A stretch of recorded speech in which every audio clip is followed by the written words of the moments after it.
Bonsoir à toutes et à tous. Quel plaisir de vous retrouver sur El Marhalibiya pour ce nouveau numéro de Microscope. Merci pour votre fidélité. Et je vous rappelle, vraiment, les réseaux sociaux, Instagram, X, anciennement Twitter, vous connaissez ça par cœur, bien évidemment, la page Facebook et la page YouTube. Vous allez pouvoir revivre tous vos programmes. On continue, bien évidemment, à discuter de cette actualité, cette malheureuse actualité qui domine le pays et l'Algérie maintenant depuis plusieurs jours, plusieurs semaines, même plusieurs mois et plusieurs décennies. Il s'agit de diplomatie puisque, inutile de vous dire ce soir, même si vous l'avez vu en fond d'écran, nous allons nous intéresser encore une fois à cette crise, ce je t'aime moi non plus entre la France et l'Algérie. Nous allons aussi nous intéresser avec un peu plus de hauteur sur la situation diplomatique du pays, un pays qui ne s'est jamais autant isolé. Plusieurs observateurs, analystes politiques parlent notamment d'un pays totalement isolé qui n'a pas su trouver une stratégie, une diplomatie à proposer pour garder un certain nombre d'intérêts entre plusieurs États, que ce soit en Europe, en Occident, dans la région du Sahel, mais aussi parfois avec d'autres pays importants. Vous le savez, la diplomatie, c'est d'être toujours dans l'intérêt de son pays, dans l'intérêt du développement du pays, donc pour le peuple. Ce sont des questions qui se posent. En tout cas, ce soir, France-Algérie, nos invités vont en parler. La France, donc, après l'intervention du Premier ministre François Bayrou hier aux alentours de 16h30, 17h, donc il a clairement annoncé avoir demandé un audit interministériel sur la politique de délivrance, notamment des visas par la France à l'Algérie. Le Premier ministre français qui s'est exprimé notamment devant la presse. Vous allez comprendre ici maintenant que tous les canaux officiels diplomatiques ont été coupés. La France qui passe aussi par les conférences de presse, un comité interministériel, je vous disais, consacré au contrôle de l'immigration, le CICI précisément, réuni à Matignon, a indiqué avoir donc signé mardi soir, c'est ce qu'a signé donc mardi soir le Premier ministre français, une lettre de mission demandant un audit aux inspections générales de la police et des affaires étrangères. Il a également indiqué que la France allait demander au gouvernement algérien, c'est une première question que je vais poser à mes invités. Qu'est-ce que cela veut dire de demander au gouvernement algérien qu'il soit réexaminer la totalité des accords entre les deux pays? Voilà, bien évidemment, le pays algérien a répondu. Voici les réponses du ministère des Affaires étrangères algérien. Toute atteinte à l'accord de 68 qui a déjà été dépouillé et dit Alger de tout son contenu et essence entraînera une décision similaire de l'Algérie concernant les autres accords et protocoles de même nature. Le communiqué du ministère des Affaires étrangères aussi qui revient sur cette extrême droite française haineuse, dit-il, qui a réussi son pari en faisant des relations algériennes-françaises une otage pour les utiliser à des fins politiques détestables.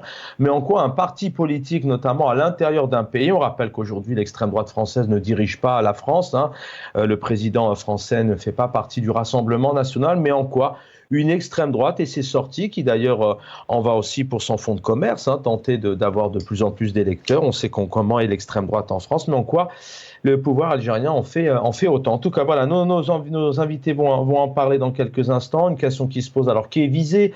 Est-ce que c'est l'Algérie, le peuple, ou alors le pouvoir, le régime? Et puis c'est aux responsables qui ont largement aussi, notamment, pris possession des lieux depuis plusieurs décennies. Et bien, quelque part, cette connivence ne leur a-t-il pas profité qu'il y a entre les deux pays?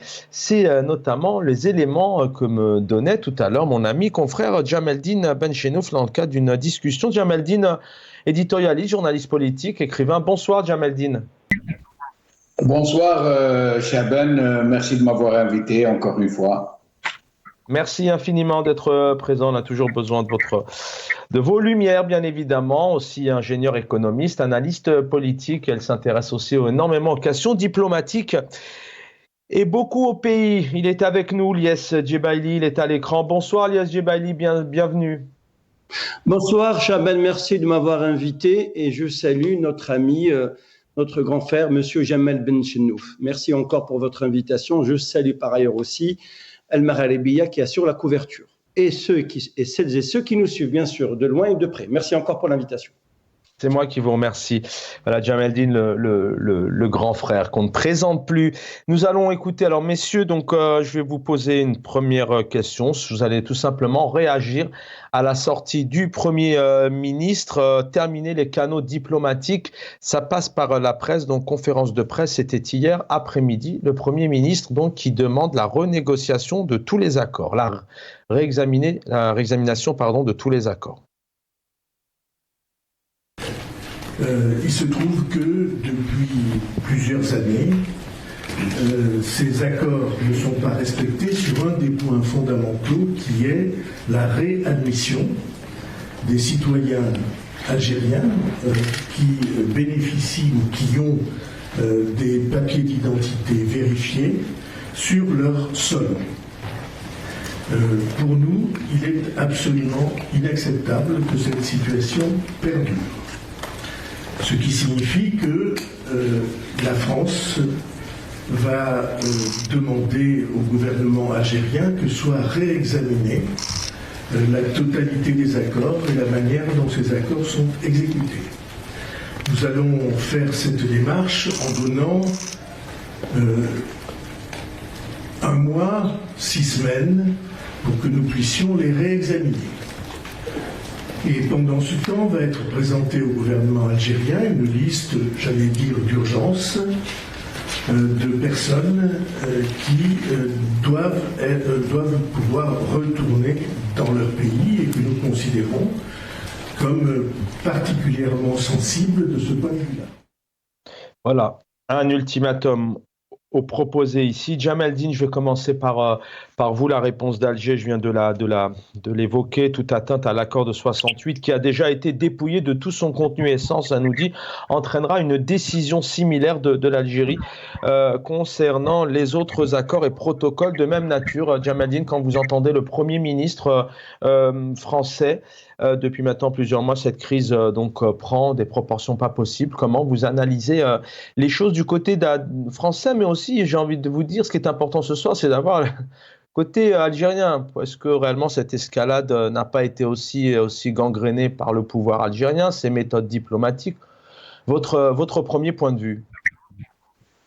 Oui, si vous me permettez, Rouya Chaban, parce que vous savez, ce sujet est hautement sensible. Il est d'une sensibilité à fleur de peau, à fleur de cœur, à fleur de sentiment. Pourquoi?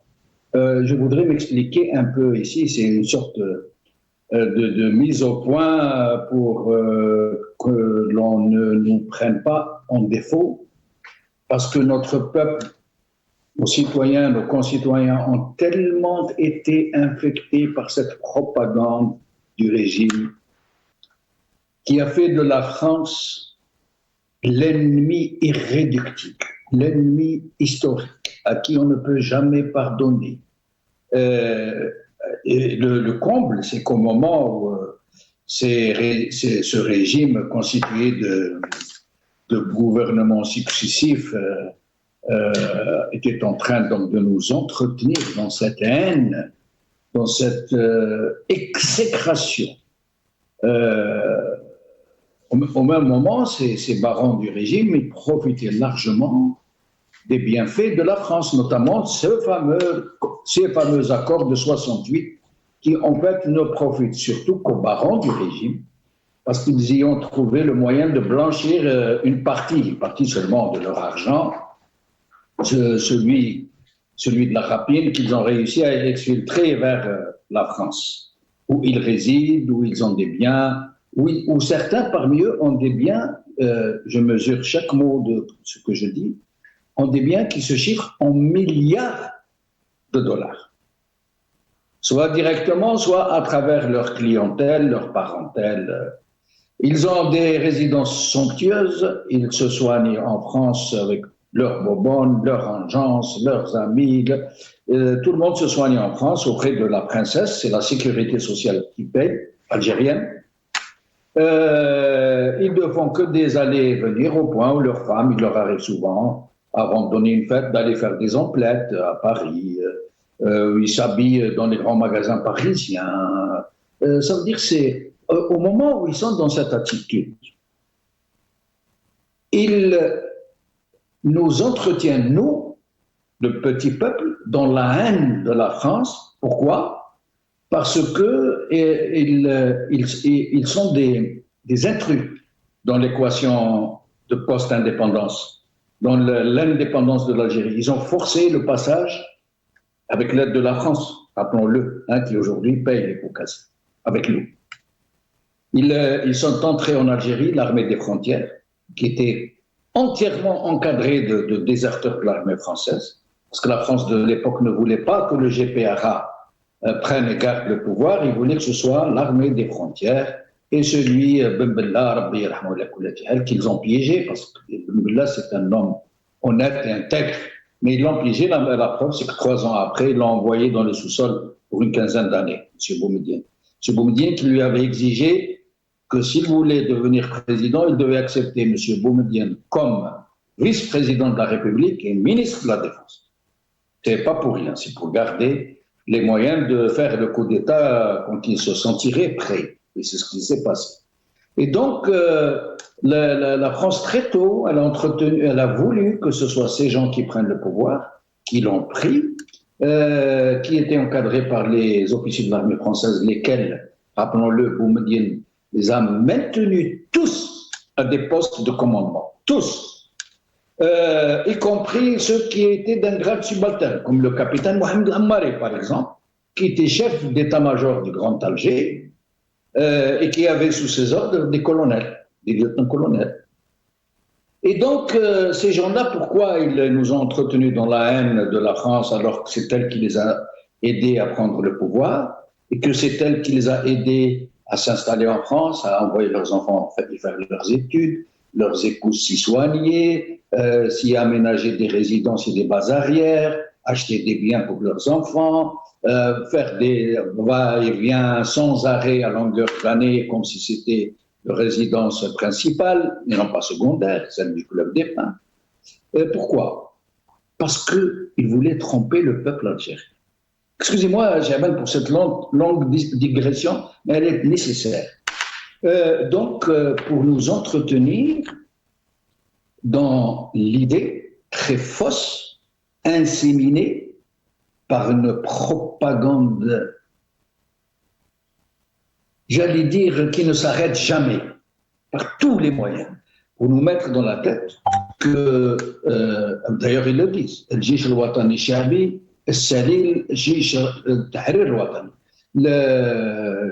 L'ANP, digne héritier de l'ALN, l'Armée de Libération Nationale, qu'ils ont laminé, qu'ils ont déjà trouvé laminé après les opérations Charles et Maurice, mais qu'ils ont continué à laminer quand ils ont pris le pouvoir en 1962.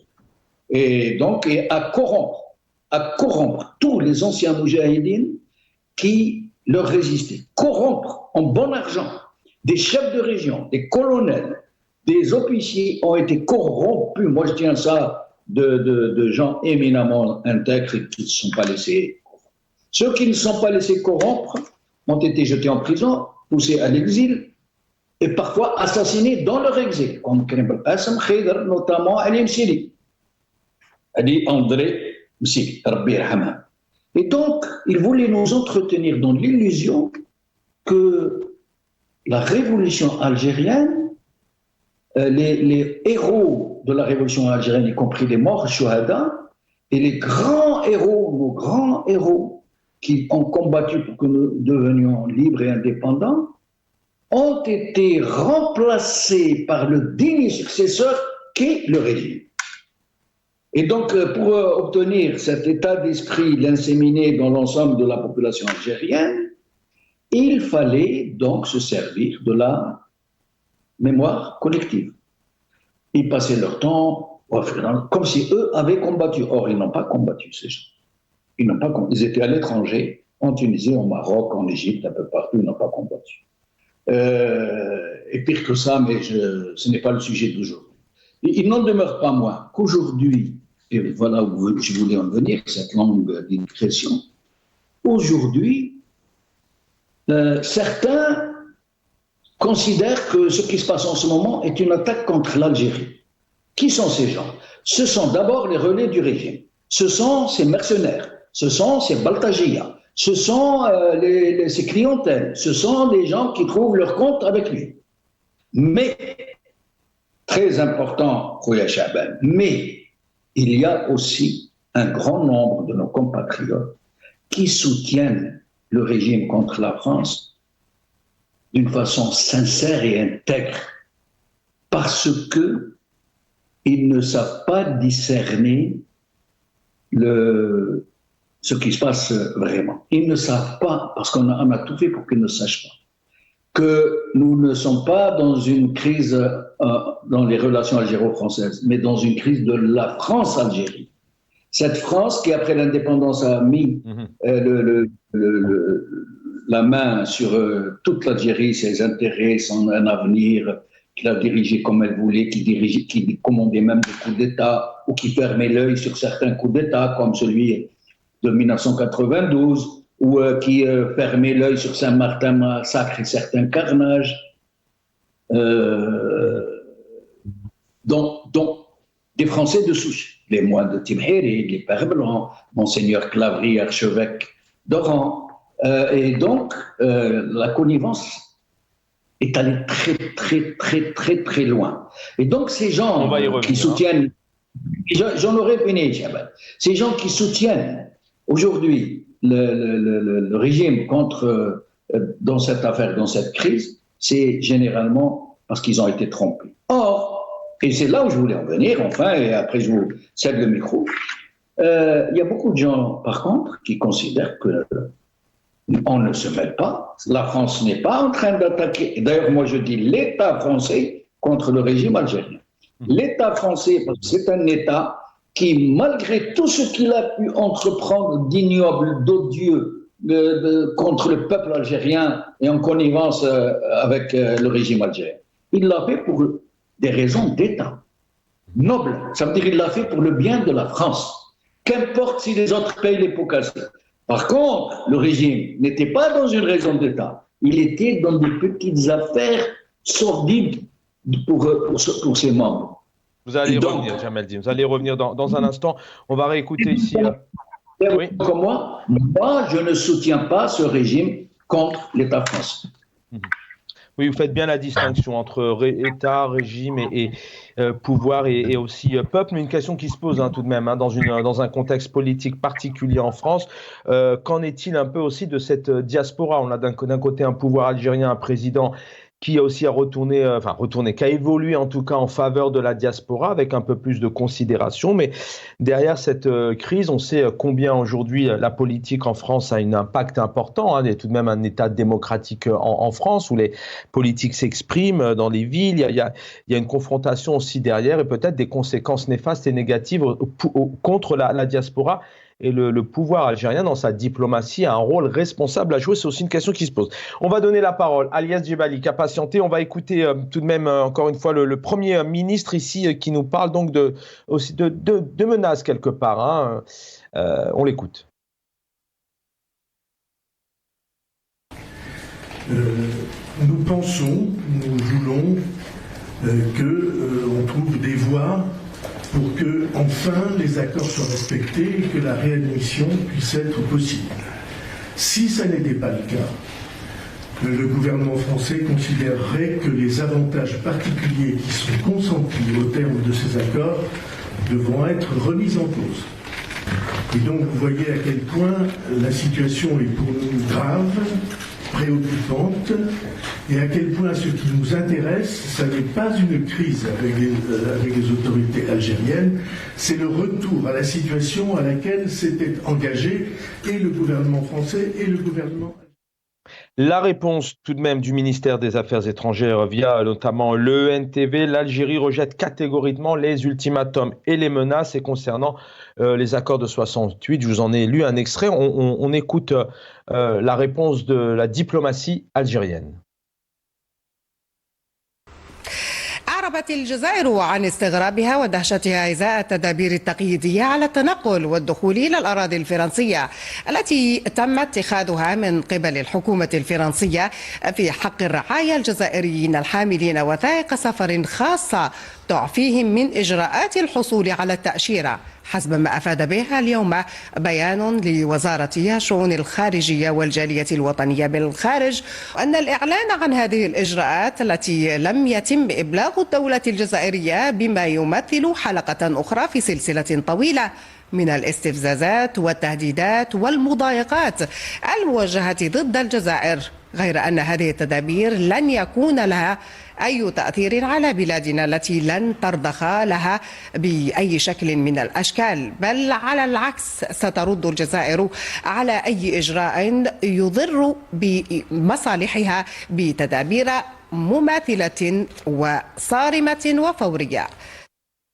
Yes, Djebali est avec nous. Vous allez pouvoir bien évidemment aussi longuement intervenir, apporter vos éléments de réponse sur ce que vous avez entendu du côté d'Alger, du côté français, mais aussi peut-être prendre un peu de hauteur sur cette diplomatie. D'ailleurs, on échangeait aussi au téléphone tout à l'heure. L'Algérie aussi qui a pris pour comptant, à mon sens, il y a entre autres l'affaire Boualem Sansal, il y a l'autre influenceur, enfin il y a l'influenceur Doualem, mais il y a aussi cette histoire sur la reconnaissance de l'État français sur le Sahara occidental par le Maroc, comme si la France sur ce dossier par exemple avait vraiment un impact. Enfin elle donne son avis, avoir votre avis là-dessus. Et puis je le disais en préambule, on est en France, il y a une diaspora importante, on sait combien les préfets, les sous-préfets, les administrations, les municipalités jouent aussi un rôle selon leur bord politique en France, ça il faut le savoir. Donc il y a peut-être quelque part un rôle important dans la diplomatie algérienne, peut-être de s'y prendre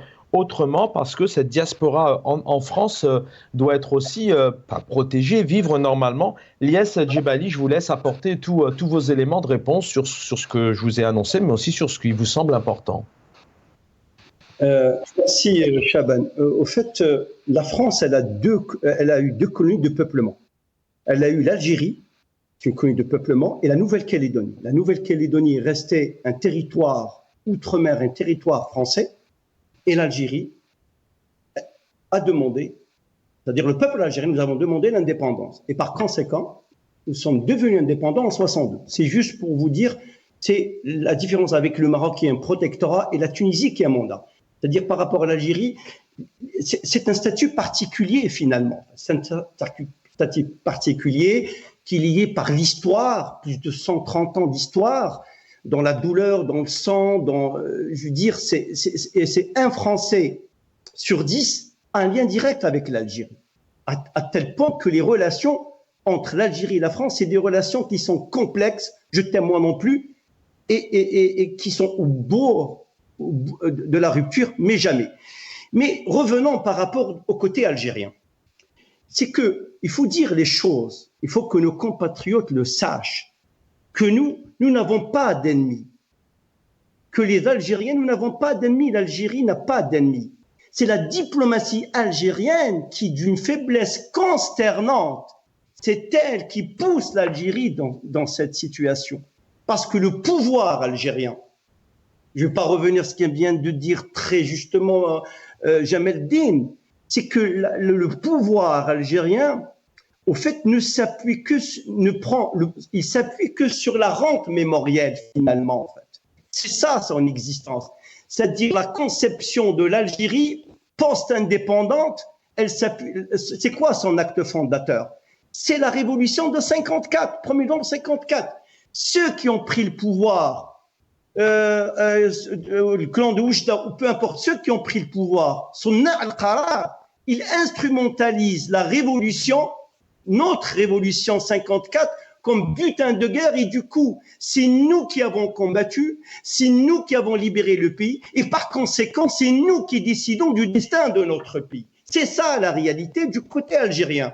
Nous n'avons pas d'ennemis. La France n'est pas notre ennemi. Nous avons eu notre indépendance, nous aurions pu faire, je veux dire, un partenariat égal, pays souverain par souverain. Le Vietnam en a souffert. Le Rwanda en 94, le massacre des Tutsis et Hutus, quasiment on est 1 million. Mais le Rwanda, certes, il s'est détaché de la France, mais il a gardé des relations froides, mais respectueuses. On ne peut pas construire une nation en invectivant les autres pays. Je veux dire, avec une politique hasardeuse. Ce n'est pas possible. Le fait que le régime de Tebboune, ou le régime en question, tout le régime, c'est-à-dire les décideurs, semblent, ils surréagissent, semblent démontrer leur embarras à prouver leur légitimité, Cha'ban. D'autant que le 7 septembre 2024, il y avait des élections présidentielles qui ont été organisées, ont montré une défiance envers cette gouvernance. Et cela depuis 2019. Et le Hirak qui a réellement isolé, c'est le Hirak, il n'y a pas d'autre, c'est le Hirak qui a réellement isolé le régime de la population algérienne. C'est ça la vérité du pouvoir algérien. Voilà. Le régime algérien n'est pas assez stratège, assez tacticien pour remettre en face notre pays. Quasiment, nous sommes isolés sur le plan international. Maintenant, on nous annonce des petites retrouvailles entre le ministre des Affaires étrangères, M. Attaf, et Albanese, le ministre des Affaires étrangères espagnol. Ce n'est qu'une image de façade, mais le fond a été détruit, le tissu de notre diplomatie a été détruit. Quant au Mali, on n'en parle plus. Quant au Niger, on n'en parle pas. Le Burkina Faso, la Russie, elle a envoyé ses mercenaires sans avoir l'aval du régime militaire en Algérie. Je veux dire, tout envoie à tel point que nous sommes isolés. Les Émirats arabes, la Ligue arabe, quand elle organise, l'Algérie n'est pas invitée. On ne l'invite pas pour participer, à concourir et à donner son avis. Donc, c'est ça l'isolement de l'Algérie. Ce qui me fait peur, c'est qu'on est isolé. Maintenant, revenons à la déclaration du Premier ministre, M. Bayrou. J'attire votre attention que M. Bayrou est un centriste. Il est un peu de gauche, un peu de droite, mais centriste, c'est-à-dire il est modéré. Donc, il est tiraillé par Retailleau, qui a fait de l'Algérie une vaste fumisterie pour lui, c'est pour les élections présidentielles 2027, parce qu'il n'y a rien sur le marché, donc il veut se positionner. C'est pas les 55 000 OQTF qui vont le chagriner. Donc, il faut qu'il tire sur l'Algérie, parce que ça va augmenter, les sondages. Et l'autre partie, vous avez le ministre des Affaires étrangères, M. Barrot, qui est quand même très modéré, qui est dans la patience finalement. Donc, le compromis de M. Bayrou s'est trouvé entre les deux. Je pense a été décidé en accord avec Macron de donner une réponse diplomatique. Là, ici, il y a une faute de goût. D'après certains analystes, après, donner un ultimatum pour l'Algérie, attention, c'est contre-productif. Personnellement, je pense que l'Algérie ne va pas répondre favorablement, elle ne va pas répondre en 6 semaines. Si le pouvoir, il est comme ça, et les autorités françaises le savent qu'il est comme ça, c'est juste pour la façade, pour montrer que la fermeté de la France vis-à-vis des autorités algériennes et vis-à-vis du pouvoir algérien. Mais je peux vous dire d'ores et déjà que certains politiques français commencent à faire la différence entre le pouvoir algérien et la population algérienne qui va être victime, qui va être otage de ces relations entre les deux États. Donc, maintenant, ils veulent s'attaquer, soi-disant, au bien de la nomenclatura, s'attaquer à certains visas pour certains diplomates détenteurs de passeports diplomatiques, mais réellement, la faute, il faut dire les choses, Cha'ban. C'est le pouvoir algérien qui a du mal à se positionner. Maintenant, il a déclenché une Ola en juillet 2024 suite quand Macron a reconnu la marocanité sur le Sahara occidental. Maintenant, c'est un pays souverain. C'est un pays souverain. Moi, je suis pour la cause des Sahraouis. Moi, je suis pour l'autodétermination. D'ailleurs, quand on soutient une cause et on dit non, on n'est pas partie prenante parce que la question du Sahara occidental, c'est une question en voie de décolonisation, elle est à l'ONU, quelque part, on brouille les cartes. Donc, maintenant, le pouvoir algérien, il est isolé. Attention, le rapprochement russo-américain, la France, elle est quand même, c'est la France qui est perdante. Est-ce qu'elle va essayer un petit peu d'appuyer de ne pas trop titiller le mammouth, l'ogre algérien, parce que qu'on le veuille ou non, ils savent que le pouvoir algérien, c'est un pouvoir militaire, une oligarchie qui va jusqu'au bout. Donc, c'est une équation à composer. Maintenant, le pouvoir algérien ne propose rien. Juste pour finir, Cha'ban, certes, oui, il faut dire les choses parce qu'il faut être aussi, il faut être transparent, il faut être juste quand on essaye d'analyser. L'extrême droite aussi, elle essaye aussi de phagocyter. Oui, elle tire sur le régime algérien et quelque part, vous avez quelques nostalgiques de l'Algérie française qui tirent sur l'Algérie. Mais quant à la diaspora algérienne qui est installée en France, qui travaille, qui est insérée, qui contribue, qui paye ses impôts, non, je pense qu'elle est respectée. Il faut dire les choses. On n'est pas, je veux dire, qu'on soit binational ou qu'on soit résident. Quand on se tient correctement, il n'y a pas de problème. Mais le régime algérien, mais le pouvoir algérien, il n'a pas su se comporter et dérouler une diplomatie de grand standing. Et c'est la raison pour laquelle, je veux dire, cette politique suicidaire finalement, c'est qui perdant? Je reviens à vous, Lies. Allez, juste pour finir. Mais c'est pas le pouvoir c'est pas les dignitaires qui sont perdants. Les perdants, c'est le peuple. C'est le peuple qui est perdant. C'est le peuple. C'est pas les pouvoirs, les dignitaires. Ils arrivent à s'en sortir. Mais le peuple. Je reviens à vous, Lies. Otage de son propre régime d'abord, Charbel. C'est ça la réalité. Il faut dire que la démocratie, nous n'avons pas su construire une démocratie. Et c'est la raison pour laquelle vous avez, qu'on le veuille ou non, qu'on soit d'accord ou pas, la France, qu'on le veuille ou pas, c'est un état de droit, démocratie. Vous critiquez Macron. C'est clair, je reviens à vous, Lies Djebali, je reviens à vous, il est 19h40, et si vous avez une montre vraiment avec vous, n'oubliez pas qu'on est là jusqu'à 19h52, il y a tellement de questions, on va écouter la position j'aimerais encore vous interpeller sur peut-être deux axes qui me semblent importants, plus ce que vous avez apporté, donc le temps passe, il est 19h40, il nous reste 12 minutes encore, mais vous connaissez l'exercice, on va écouter le président algérien sur la position avec l'Espagne, et on va essayer de peut-être aussi de revenir sur ce 2 poids, 2 mesures, et même aussi vis-à-vis des États-Unis sur notamment la position du Sahara, aussi sur la position donc de l'État d'Israël. On va essayer aussi peut-être de revenir là-dessus. On écoute le chef d'État algérien. اسبانيا ما خصهاش تنسى الى يومنا هذا مسؤوليتها ما زالتش من الصحراء الغربيه. في قانون دولي ما دام ما كانش حل للصحراء الغربيه مهما كان الحل يعتبرها القانون الدولي هي الدوله المتصرفه حاليا. ما لازمش يتخلوا على المسؤوليه التاريخيه نتاعهم في هذا الظرف هذا. المطلوب منها هي تراجع نفسها تطبيق القانون الدولي. ده هو سيتو. كان جاوا اصدقاء كما كنا احنا دارين اصدقاء فالحكومه مش اسبانيا. نواصل مسؤوليتنا في تموين بالغاز وما ندخلش هالامور في متاهات سياسيه. تستمر الجزائر في تمويل اسبانيا بالغاز. وحتى كانت فيه زياده بعد الطلب نتاعهم زدناهم ما يهمش.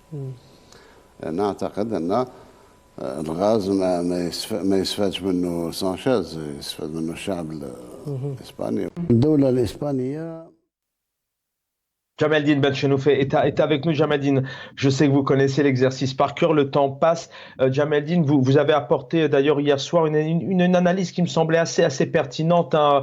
Vous pouvez revenir là-dessus. Et puis, on parlait aussi peut-être de cette instrumentalisation, peut-être de cette diversion, la colonisation, la rente mémorielle, vous le disiez tout à l'heure d'ailleurs, mais peut-être dans la continuité, il y a un autre versant de la situation, il y a cette politique intérieure qui est en crise au pays. Au moment où nous parlons, je rappelle aux téléspectateurs que selon la garde civile et en lien avec l'ONG Caminando Fronteras, il y a aujourd'hui près de 2 morts et demi retrouvés encore sans vie algérienne de tous âges. notamment chaque jour, et on sent tout de même derrière peut-être cette atmosphère. Je vous lance comme ça là-dessus, ensuite vous avez totalement la parole à tous les deux, sans mon interruption, mais quelque part peut-être c'est aussi, ça permet à ce pouvoir, quand même degré d'illégitimité, qui ne se préoccupe pas réellement des problèmes, le pouvoir d'achat, les libertés, les haragas, c'est un sujet énorme. Les Algériens sont en train de mourir. Il y a 2,5, 3 personnes qui mortes, qui sont retrouvées, je dis bien. Il y en a certainement d'autres, paix à leur âme. Djameldine Benchenouf, je vous laisse réagir un peu sur ces éléments et puis d'autres éléments qui vous semblent importants. Merci. Alors, quelques repères, Chaben, pour bien évaluer la situation. Ce régime se fait appeler République démocratique populaire algérienne. Regardez les pléonasmes, tellement il n'a pas confiance en les mots. La France s'appelle République française. Lui, c'est République algérienne démocratique et populaire. République démocratique et populaire. Alors qu'il n'y ait aucun des trois. Les élections présidentielles, que de ce président, pour ne parler que de M. Tebboune. Le premier mandat a été imposé par le chef d'état-major dans un boycott jamais observé. Et cette fois-ci, c'est les plus grandes abstentions, le plus grand boycott massif depuis l'indépendance. La participation réelle a été de 10%, de l'avis de tous les observateurs sérieux.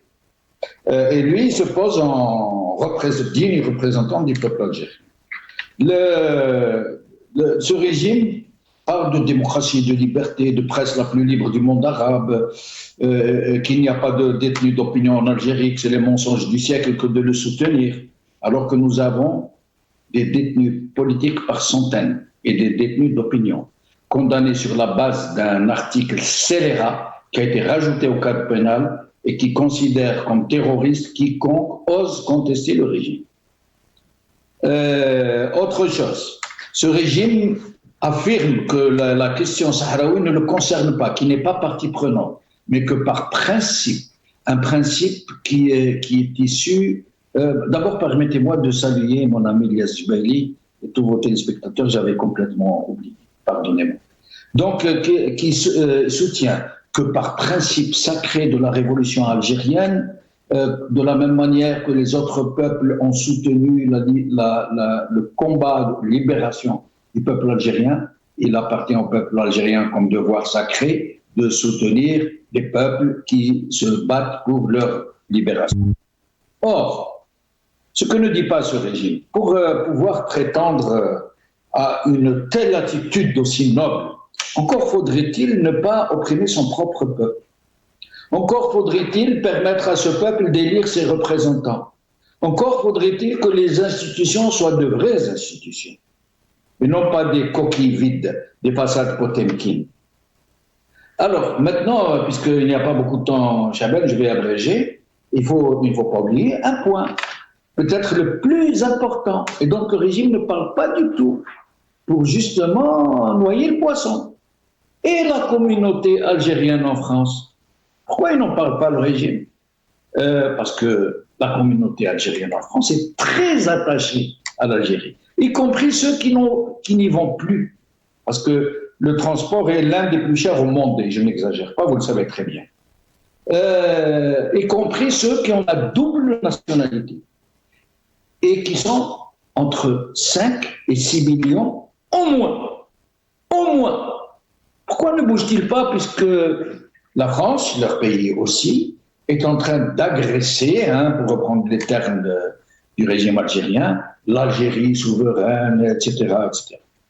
Ici, je vous le dis, Chaban, et vous le savez encore mieux que moi, vous qui êtes nés en France, les Algériens et les Franco-Algériens, et même les Harraga, à part les Baltagia qu'ils recrutent dans les consulats, qu'ils shootent aux psychotropes, qu'ils leur font mélanger avec de l'alcool, ils leur donnent de l'argent, ils les envoient pour casser les manifestants hérakistes. Rien.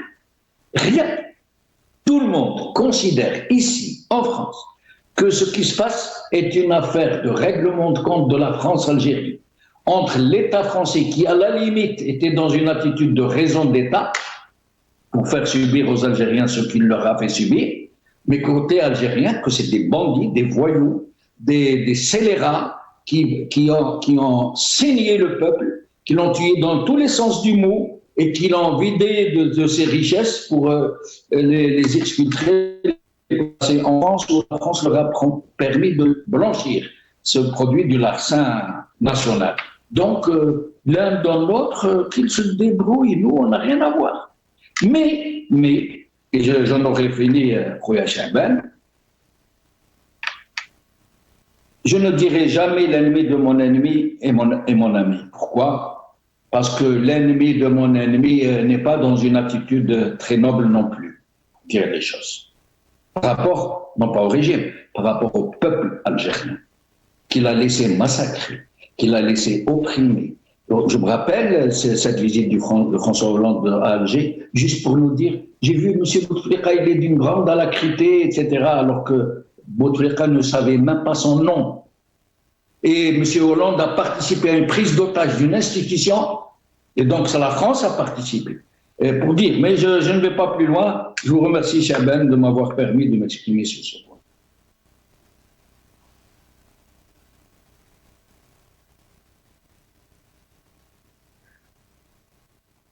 Je salue les équipes en régime, mais c'est le petit souci vient de chez moi. C'est nous qui vous remercions, Djamel-Din, d'être disponible pour les téléspectateurs et téléspectatrices. Il y a même Emmanuel Valls qui avait évoqué un certain sujet sur sur Abdelaziz Bouteflika. Lies Djebali, 2-3 points que j'ai évoqués, puis peut-être aussi avoir votre point de vue sur cet avenir. Je vous laisse réagir. Alors rapidement, en fait, le pouvoir algérien ou le régime algérien ou les autorités algériennes, peu importe le qualificatif, la dénomination qu'on attribue à ce régime, a toujours choisi la confrontation au lieu d'adopter une posture constructive. Hein. Donc c'est une politique pitoyable. Hein. On se retrouve fâché avec le monde entier quasiment. Quand je dis le monde entier, les pays les plus importants pour nous, à nos yeux, hein, sans espoir pour nos jeunes qui se noient en pleine Méditerranée. Le pays ne survit qu'avec la production et la vente du pétrole. Un PIB résultat de 60 ans de gabegie équivaut à la production de pays les plus faibles. Il faut dire les choses qui en passant sont devenus meilleurs que nous, en tout point. C'est une catastrophe.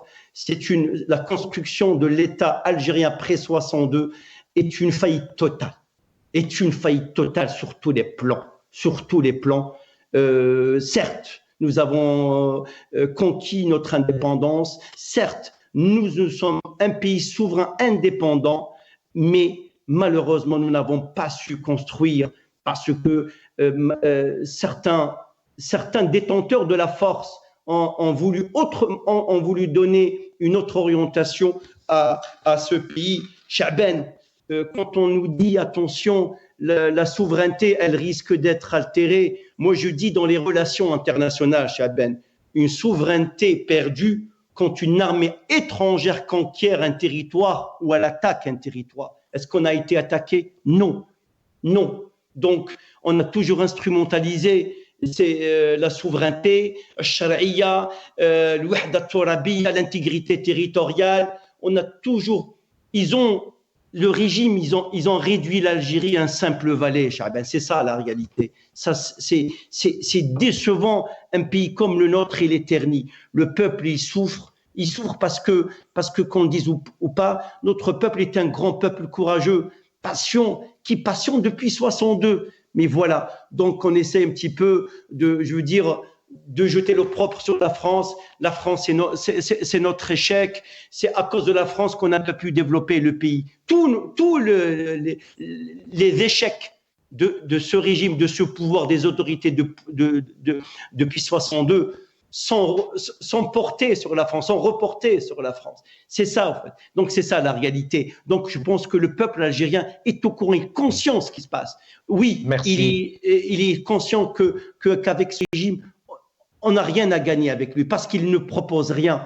Il ne veut pas d'autre alternance. L'alternance et la démocratie, c'est récupérer une souveraineté, c'est construire un État fort. Mais comment voulez-vous qu'il trouve une osmose avec le peuple alors que lui-même, il s'isole de son propre peuple et il s'isole du point de vue et sur le plan international. Moi, je me demande... Merci, Ilyas.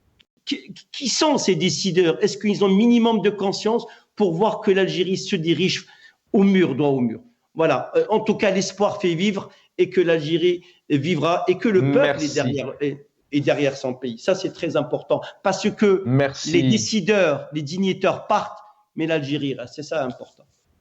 Merci Ilyas Djebali, ingénieur économiste, analyste politique. On peut vous retrouver sur Alterna TV aussi. Djamaldine Benchenouf, éditorialiste et journaliste auprès de nos équipes que vous pouvez retrouver aussi chaque soir avec l'édito. Lancement d'une grève nationale générale avec arrêt total des activités de soins et pédagogiques de manière synchronisée pour l'ensemble des résidents, les résidents donc en médecine, qu'ils soient déjà grévistes ou non, à partir du 9 mars. Ils sont notamment dans la rue, les médecins, les professeurs, les lycéens, depuis octobre dernier pour la dernière phase.